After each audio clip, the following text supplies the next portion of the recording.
loved your daily dose of inspiration with your morning boost. Now, AWB Adventures brings you the complete picture.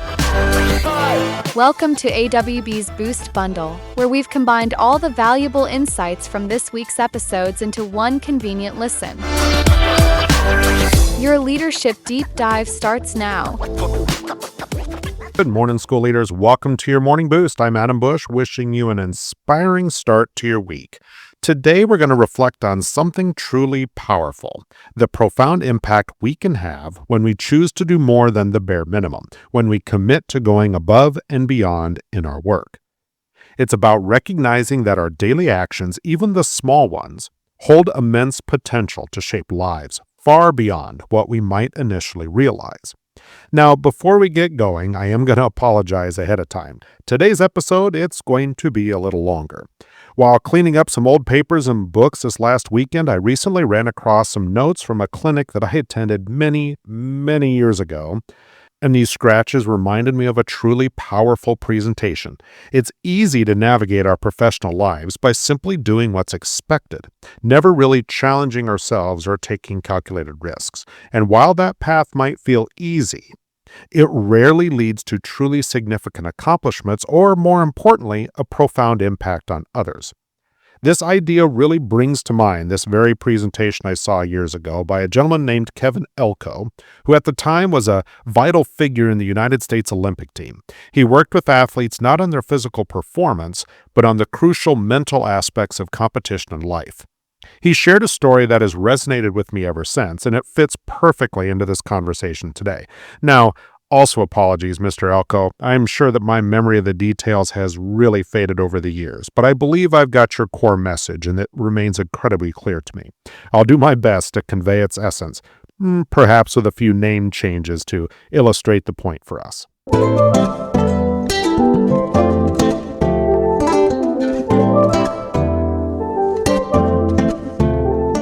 Okay, now Mr. Elko began with the story of a young boy named, we're going to call him Jacob, who was growing up in a typical American town, living a typical American life. Jacob loved playing with friends, video games, riding his bike, and he absolutely adored fire trucks and firefighters. His mom, Lucy, often found herself adjusting her plans to follow the sirens on those lucky days when they came across firefighters heading to a call, just so Jacob could see them in action. Jacob's typical childhood, however, began to take a less typical turn as he approached the age of 9. He started showing signs of fatigue, unable to do the things that other boys did or what he had previously enjoyed. After many trips to the doctor, they discovered Jacob had an incurable and inoperable tumor. There was no expectation of survival, and following a period of understandable grief, anger, and hopelessness that Jacob's family bravely endured, they committed themselves to making Jacob's remaining days as rich and joyful as possible. They spent time at the park, engaging in activities as much as Jacob's failing body would allow. One day, as Lucy and Jacob were walking past the local fire station, Lucy, on a whim, led Jacob right through the large open door towards a beautiful fire truck. Jacob was completely awestruck. While they stood there, Lucy heard a man from behind her ask, "Can I help you folks?" She turned to see the fire chief. She had never met Chief Davis before, and after formal introductions, Lucy began to explain why they were there. At the end of her heartfelt story, she asked the chief if it would be okay for Jacob to just simply look inside the fire truck so he could see this magnificent machine that he had just fantasized about for so many years. The chief promptly replied, "No." Before Lucy could even react to what felt like an abrupt answer, Chief Davis finished his sentence with, "I can do better than that." He immediately left and returned with a couple of more firefighters and then made an announcement over the intercom for all firefighters to meet him in the garage. Once everyone was assembled, Chief Davis announced that they had a new recruit joining their force today. He told one of his firefighters, "Jake, meet Jacob. I need you to get him set up in the standard outfit so he is ready for duty." Jake immediately took Jacob to get a helmet, a fire suit, gloves, and all that official gear. After that, Jacob spent the day helping the crew with truck maintenance, washing another truck on the front sidewalk. He was just part of everything, right up until it was time to join the crew for lunch. Chief Davis always insisted that they eat together unless they were on a call, believing it was the best way to build the trust essential for a team, where every single person was a vital part, and Jacob was vital that day. As they were finishing lunch, the alarms blared. A call was coming in. Now, Lucy instinctively went to get Jacob so the firefighters could head out until Chief Davis gave her a quick glance. She knew at that moment what her answer would be as his eyes communicated that her son would be safe. "Are you ready to go, Jacob?" Chief Davis asked. Lucy hesitated. Are you sure? You've already done enough for Jacob today." Chief Davis replied with conviction. "I can do better than that. Jacob," he said, "the community needs us, and they need you today." Jacob enthusiastically leaped at the opportunity, donned all his gear, and hopped into the front of the first fire truck, right next to Chief Davis. Once they arrived at the scene, Jacob was relaying orders and information across the radios word for word as Chief Davis instructed him, and in just a few minutes the team managed to get the fire under control, and a little while later it was completely out. The family whose home had suffered damage and would certainly need repairs did not lose their entire house that day, thanks to the dedicated work of that team, with Jacob proudly included. Lucy recalled that from that day forward, Jacob just couldn't stop talking about his day as a firefighter.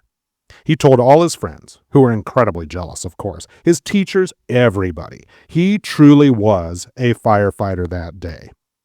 It would have been very easy for Chief Davis to simply let Jacob see the inside of the truck. I'm sure they had a plastic fire helmet or a sticker somewhere that he could have given him. I've seen those before. I'm sure that he and the rest of the team had other seemingly more pressing things to do that day than to dedicate it to a child they had never met. He had a sad story, but unfortunately so do many kids in our world. Yet Chief Davis, Jake, and the rest of that team chose to do more. They chose to do better than that. A little over a year later, Lucy sat next to Jacob's hospital bed. Sometimes she counted the days until she knew what was inevitable. Other times she became angry, thinking how unfair this was for her son. And at times she would just cry. All emotions many of us experience in such painful moments. Even through all this pain, she still remembered the day she witnessed the kind efforts of a team of people who refused to just do the bare minimum for a couple of strangers. She ended up writing a note to the fire station to thank them for that amazing day and to let them know how much it had meant to their family. As the chief was reading this note to his team, he announced he was going to the hospital to see Jacob and offered a ride if anybody wanted to join him. Jake immediately stood up and said, "Chief, we can do better than that." The very next day, the doctor came to Jacob's room and said to Jacob and his mom and his dad, said, I don't want you to be alarmed, but there's a fire call here at the hospital and fire trucks will be showing up. Everyone is safe. Things will be okay." He then went over and opened the window, removing the screen. They could already hear the sirens and see flashing lights, and soon the top of a ladder appeared at their window. One after another, the entire team from Chief Davis's fire department climbed through Jacob's window that day.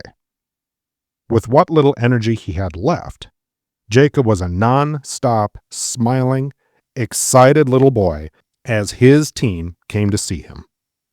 During the family's remarks at Jacob's celebration of life, the impact of that team, those days, those little moments where they made the choice to do more, to do better than that, were the driving force that helped that family move past the grief they felt and towards a profound sense of comfort.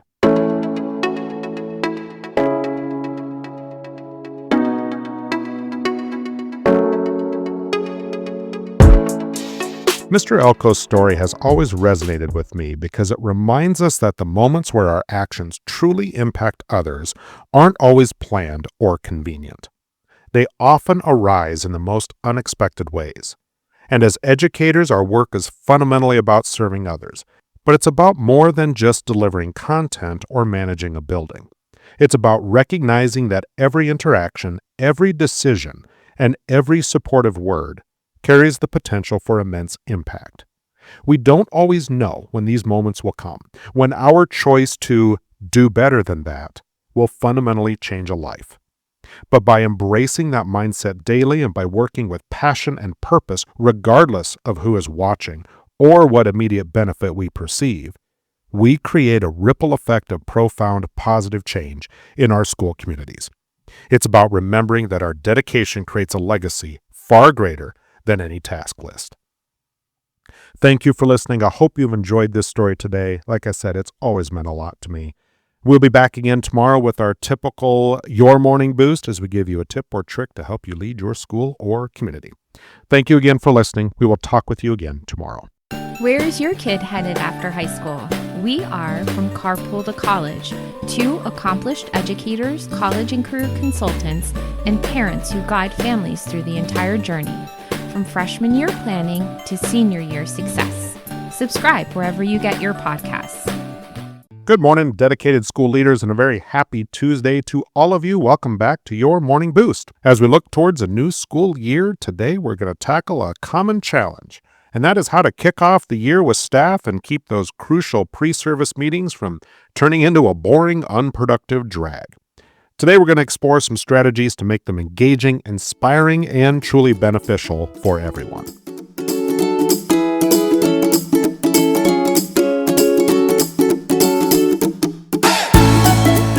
Okay, now we've all been there, sitting through endless pre-service meetings that feel more like a marathon than a kickoff. But these early days with our staff are incredibly important for setting that tone and building morale and really ensuring everyone feels ready and re-energized for the year ahead. Our goal is to transform those typically dull sessions into dynamic, value-driven experiences. So how do we make these pre-service meetings effective and engaging? A great starting point is to prioritize active learning and collaboration over passive listening. Instead of simply presenting information, take the time to design some activities where staff can discuss, problem solve, and create together. Think of small group breakouts, collaborative whiteboarding sessions, or even quick interactive polls that get everyone thinking and sharing. It's also incredibly powerful to infuse inspiration and purpose into every session. Connect our professional development directly to our school's vision and how it will directly impact student success. Share compelling success stories from the previous year if possible, or maybe even invite a student or parent to speak about the positive difference the staff made. Another strategy is to break up the monotony with variety and movement. Avoid having people sit for too long. Incorporate energizers, stretch breaks, or even brief outdoor activities if your space and weather allows. Vary the presenters and presentation styles. Think beyond the projector screen. Use whiteboards, flip charts, or even back to good old pen and paper hands-on materials. Finally, make sure to respect their time and focus on actionable takeaways. Every session should have a clear purpose and leave staff with something concrete that they can use in their classrooms or roles immediately. Provide clear agendas, stick to time limits, and summarize key takeaways. This is all going to show that you value their time and expertise. Just remember that our pre-service week sets the stage for the entire school year. By making it engaging and purposeful, we are investing in our staff's enthusiasm and effectiveness.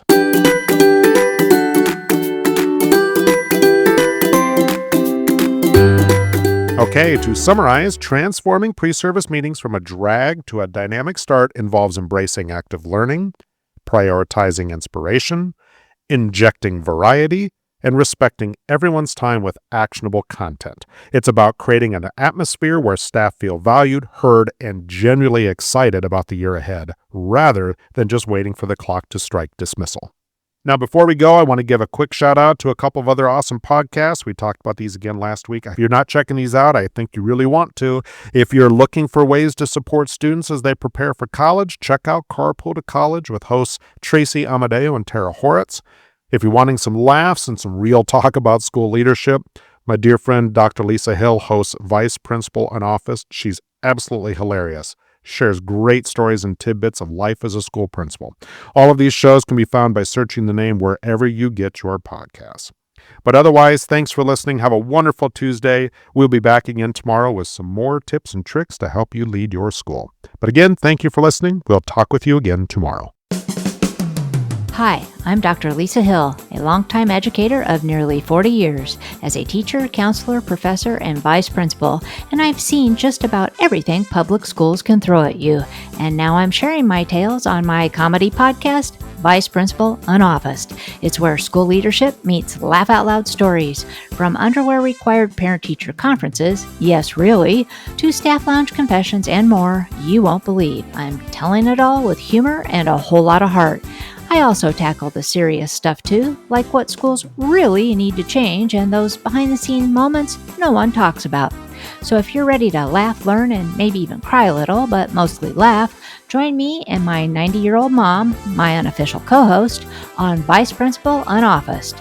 New episodes drop bi-weekly on Apple Podcasts, Spotify, or wherever you get your podcast fix. Trust me, this is one detention you'll actually look forward to. Good morning, amazing school leaders, and a happy Wednesday to all of you. Welcome back to your Morning Boost. As the new school year approaches, many of us are welcoming new faces to our teams. And today we're going to share some ideas on how to celebrate and genuinely introduce new staff members without resorting to the typical awkward stand in front of everyone moment. We want them to feel welcome, valued, and immediately part of our school families.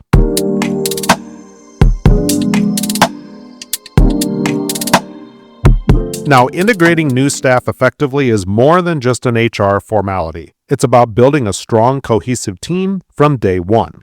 When new educators feel truly welcome and connected, they're more likely to thrive, stay, and contribute meaningfully to our school's culture. So let's move beyond the perfunctory introductions and create a genuinely warm and engaging welcome. So consider making the introduction process more organic and personal. Instead of a large, intimidating group introduction, think about organizing small, informal meet and greet sessions. This can involve brief coffee chats with grade-level teams, department meetings focused on welcome and integration, or even a casual lunch with a few key staff members each day during pre-service. Another effective strategy is to assign each new staff member a mentor or a buddy well before pre-service begins. This provides them with that go-to person for questions, a friendly face, and immediate connection, making those initial awkward moments far less daunting. It's also powerful to create a personalized welcome packet or digital resource hub. Beyond the standard HR paperwork, include a welcome letter from you, a staff directory with photos, fun facts about the school or community, maybe even a list of local hidden gems. This shows thoughtfulness and gives them some resources right at their fingertips. Moreover, incorporate a getting to know you activity during pre-service that allows new and veteran staff to interact in a low-pressure, fun way. It could be a scavenger hunt around the school, a team-building challenge, maybe a two truths and a lie icebreaker that helps personality shine through. Ultimately, just remember that celebration can be subtle and continuous. A quick public shout-out during morning announcements about a new staff member's background, a shared positive anecdote, or highlighting their unique skills in a newsletter, all of these will help make them feel seen and appreciated without putting them on the spot. A true welcome integrates them into the fabric of our school communities, making them feel like they belong from the very start. Okay, in summary, celebrating and introducing new staff goes far beyond a formal presentation. It's about creating personalized connections through small group interactions, assigning mentors, offering thoughtful welcome resources, and facilitating engaging, low-pressure activities that help everyone get to know each other. The goal is to build a feeling of belonging and genuine connection, ensuring that our new team members step into the year feeling supported and excited. Thank you for listening. Have a wonderful Wednesday. We'll be back again tomorrow with some more tips and tricks coming from AWB Education. But again, thank you for listening. We will talk with you again tomorrow. Good morning, all you innovative school leaders, and a very happy Thursday to all of you. Welcome back to your Morning Boost. Before I jump into today's topic, I want to quickly remind you about Control Shift Lead, a show that I co-host with Mr. Jim Wichman. Each month, we give you something you can control, something that will shift your thinking, and a takeaway to help you lead your team. You can find it by searching the name wherever you get your podcasts. If you're looking for more information on Jim or my work, feel free to reach out to us at AWB Education, and we'll get you connected with that. Otherwise, today we're going to talk about the school year bringing new opportunities. And for many schools, it also brings new students who are relocating from other districts, states, or even countries. These move-in students often arrive with a mix of excitement, apprehension, and a unique set of needs. Our role as school leaders is to anticipate these challenges and put systems in place to make their first day, and indeed their first few weeks, a genuine success.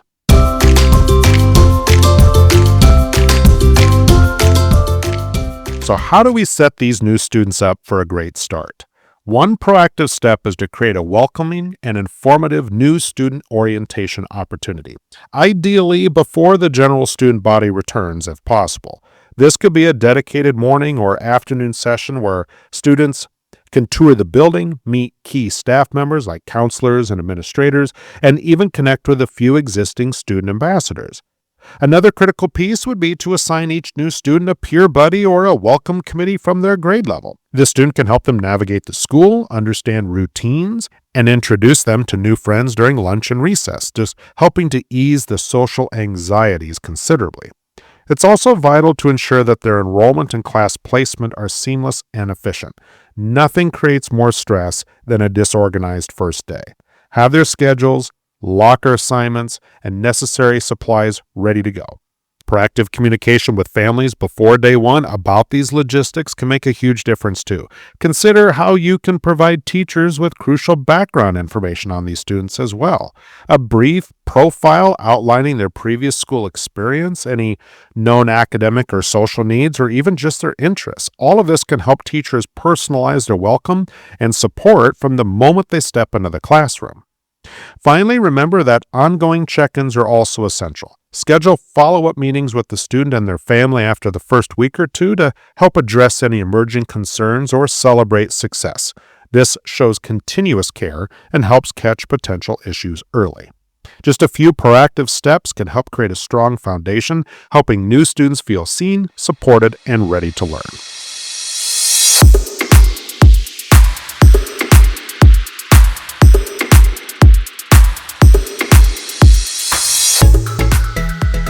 Okay, in summary, setting new move-in students up for success on day one involves a few things here. We're going to take a multifaceted approach, providing early orientation opportunities, pairing them with peer buddies, ensuring seamless administrative transitions, equipping teachers with valuable background information, and maintaining consistent follow-up. Our goal is to transform what could be an overwhelming experience into one that is welcoming, supportive, and ultimately a foundation for their academic and social flourishing in our school communities. Thank you for listening. We'll be back again on Friday with some more insights as we turn our look into the mirror and look at ourselves. But again, thank you for listening. Have a wonderful day. We will talk with you again tomorrow.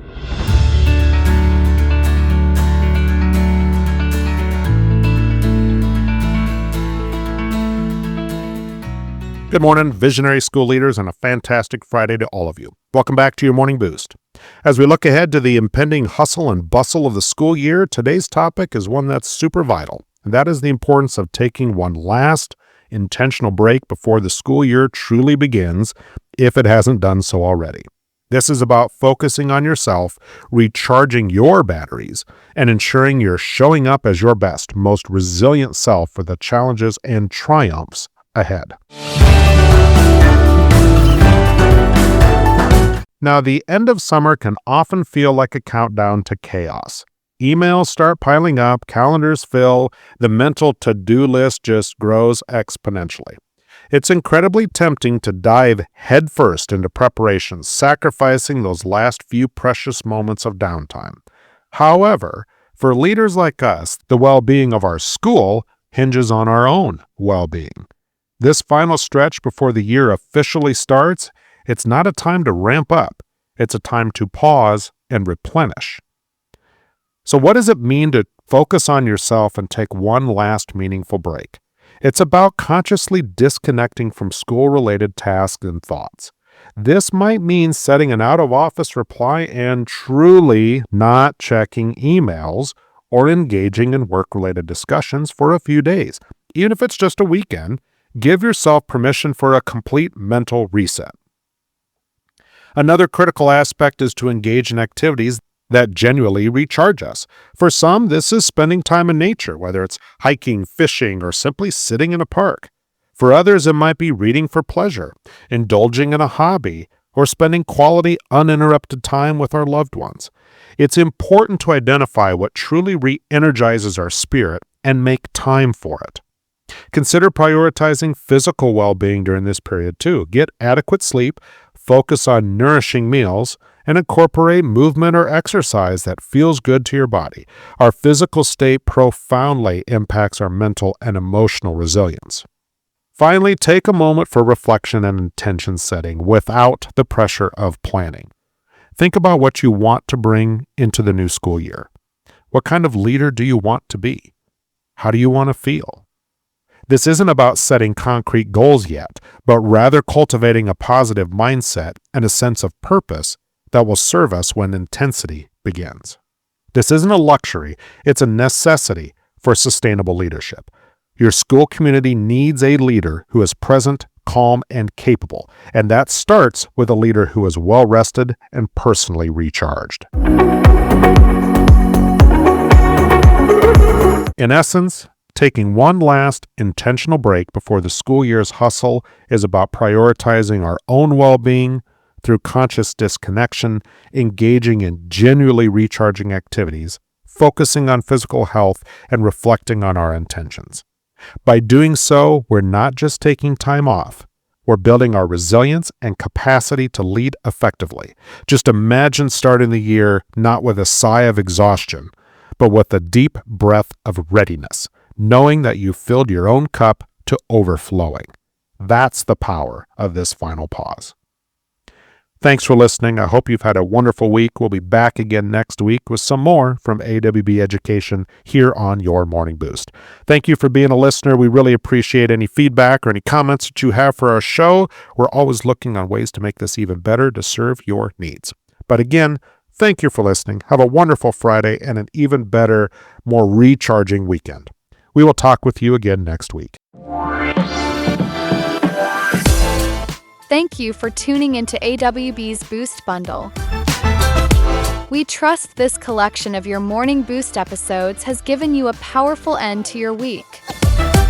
For more daily inspiration and actionable advice, be sure to subscribe to your Morning Boost wherever you get your podcasts. We'll see you next week for more ways to amplify your leadership.